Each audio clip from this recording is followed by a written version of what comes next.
नागपूरच्या इतवारी परिसरामध्ये सागर ज्वेलर्सवर ईडीचे छापे। विदेशामधून 18 कोटी रुपयांचं सोनं तस्करी प्रकरणी छापेमारी। कॅश हवाला कारोबारी शैलेश लखोटियावर देखील ईडीची रेड।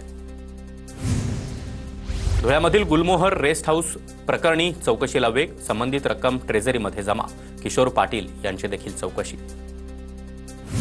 जळगावच्या रावेर तालुक्यामधील रेंबोटा इथल्या 80 वर्षीय वृद्धेची आर्थिक फसवणूक। वृद्ध महिलेनं जिल्हाधिकाऱ्यांची भेट घेत आपबीती सांगितली। घर विकून आलेले 1 लाख रुपये त्यांचे नातेवाईक आनंदा कोळी यांनी लाटल्याचा आरोप। साताऱ्याच्या कराडमधील तासवडे एमआयडीसीमध्ये 6 कोटींचे कोकेन अंमली पदार्थ जप्त। पोलिसांनी एमआयडीसीमधील सूर्यप्रभा फार्मकेन कंपनीमध्ये धाड मारली। पोलिसांना धाडीमध्ये 1340 ग्राम कोकेन सापडलं। गडचिरोलीच्या भामरागड तालुक्यामध्ये पोलिसांची नक्षलवाद्यांसोबत चकमकीमध्ये 4 नक्षल्यांना ठार मारण्यात यश। मृत नक्षलवाद्यांमध्ये 2 पुरुष आणि 2 महिला नक्षलवाद्यांचा समावेश। मंत्री छगन भुजबळांनी अन्न आणि नागरी पुरवठा मंत्रिपदाचा पदभार स्वीकारला। धनंजय मुंडेंकडे असलेलं अन्न आणि नागरी पुरवठा खातं आता छगन भुजबळ यांच्याकडे। भाजप आमदार चित्रा वाघ यांनी नाशिकच्या त्र्यंबकेश्वर ज्योतिर्लिंग मंदिरामध्ये दर्शन घेतलं। वाघ यांच्याकडून मंदिरामध्ये विधिवत पूजा करत महाआरती। कोल्हापूरच्या कागलमधील दूधगंगा वैदगंगा सहकारी साखर कारखान्याच्या इथेनॉल प्रकल्पाचं लोकार्पण। उपमुख्यमंत्री अजित पवार, मंत्री हसन मुश्रीफ यांची कार्यक्रमाला प्रमुख उपस्थिती।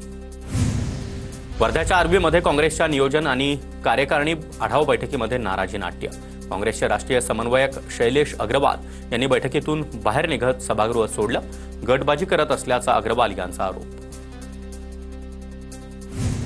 नाशिकच्या येवल्यामध्ये लालपरीवरून 2 आमदारांमध्ये श्रेयवाद। 5 एसटी बसचं छगन भुजबळ आणि किशोर दराडे दोघांच्या हस्ते 2 वेळा लोकार्पण।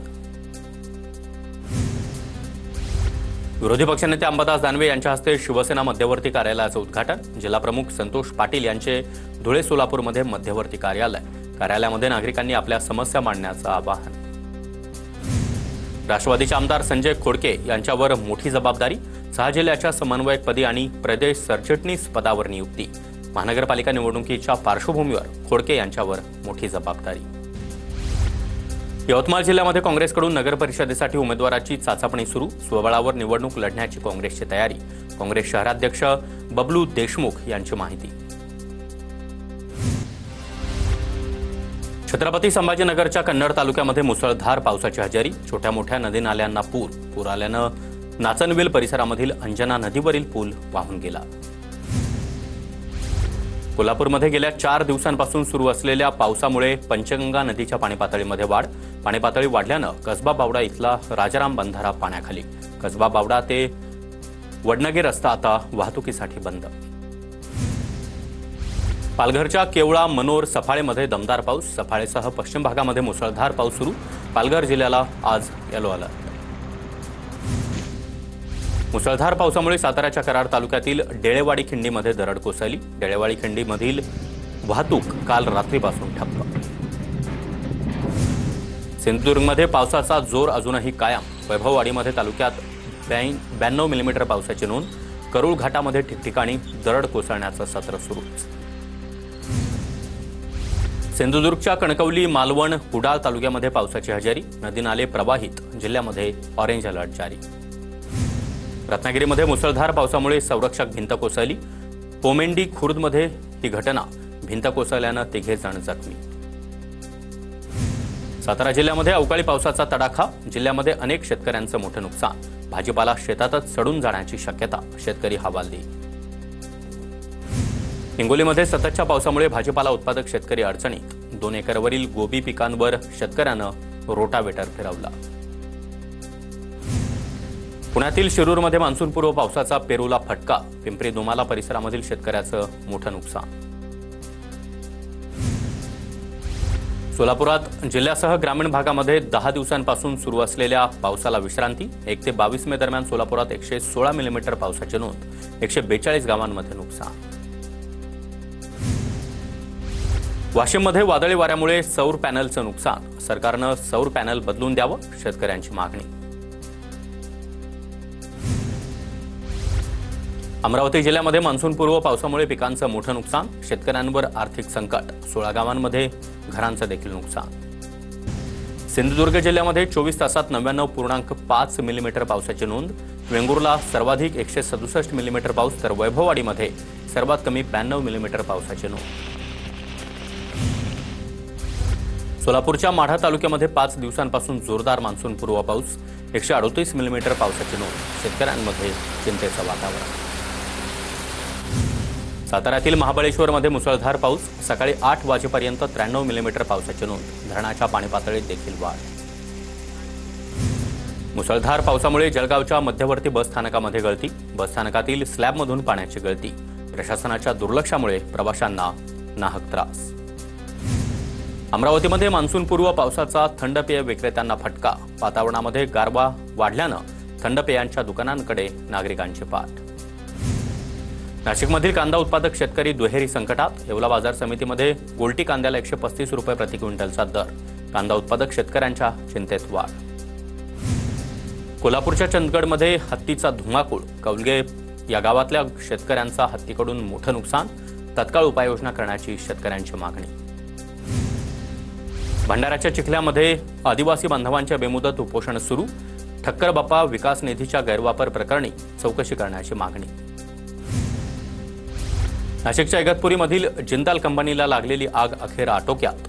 आग पुढे जाऊ नये यासाठी 6 फुटाच्या अंतरानं मातीचे ढिगारे उभे केल्याची नाशिकचे उपविभागीय अधिकारी यांची माहिती.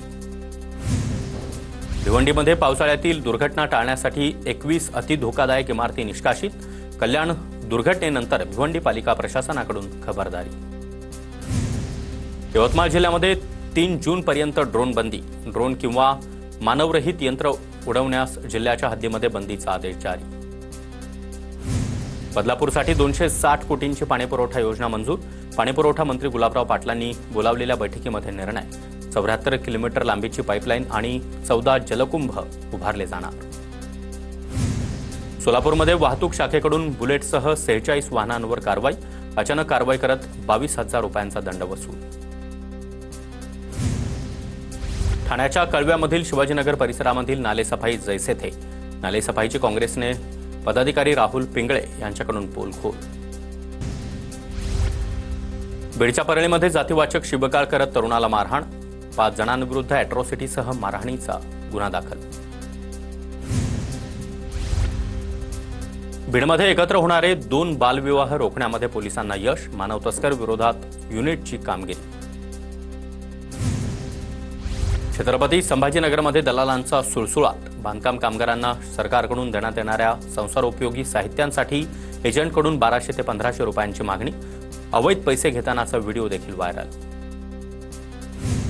नंदुरबारहून शिवपूरकडे जाणाऱ्या एसटी कंडक्टरची वृद्ध दाम्पत्यावर अरेरावी. कंडक्टरनं वृद्ध आजी आजोबांना खाली उतरवलं. अपमानास्पद वागणूक देतानाचा व्हिडिओ देखील व्हायरल. कंडक्टरवर कारवाई करण्याची मागणी. जळगावच्या चाळीसगाव रेल्वे स्थानकावर जीव धोक्यात घालून प्रवाशांचा रेल्वे ट्रॅक क्रॉसिंग. काही सेकंद वाचवण्यासाठी प्रवाशांकडून जीवाशी खेळ. पुरंदरच्या दिवेघाटामध्ये पालखी मार्गाचं काम प्रगतीपथावर. पालखी मार्गाच्या कामासाठी दुपारी 12 ते 3 या वेळेमध्ये घाट वाहतुकीसाठी अर्धा तास बंद राहणार. नागरिकांना वाहतुकीचे नियम पाळण्याचं आवाहन. गडचिरोलीमध्ये अवैध दारूवर मोठी कारवाई. 20,70,000 रुपयांच्या दारूपेट्यांसह एक वाहन जप्त. झिंगानूर पोलिसांची कारवाई. पुण्यामधील इंदापूरमध्ये पोलिसांना माहिती दिल्याच्या आरोपाखाली एकाला अटक आणि मारहाण करण्यात आली. 4 जणांविरुद्ध इंदापूर पोलिसात गुन्हा दाखल. अमरावतीच्या मेळघाटमध्ये अतिदुर्गम भागांमधील 38 गावांमध्ये जिल्हा परिषदेच्या अधिकाऱ्यांचा आज मुक्काम. 1 दिवस मेळघाट साठी या उपक्रमांतर्गत अधिकारी मुक्काम करणार.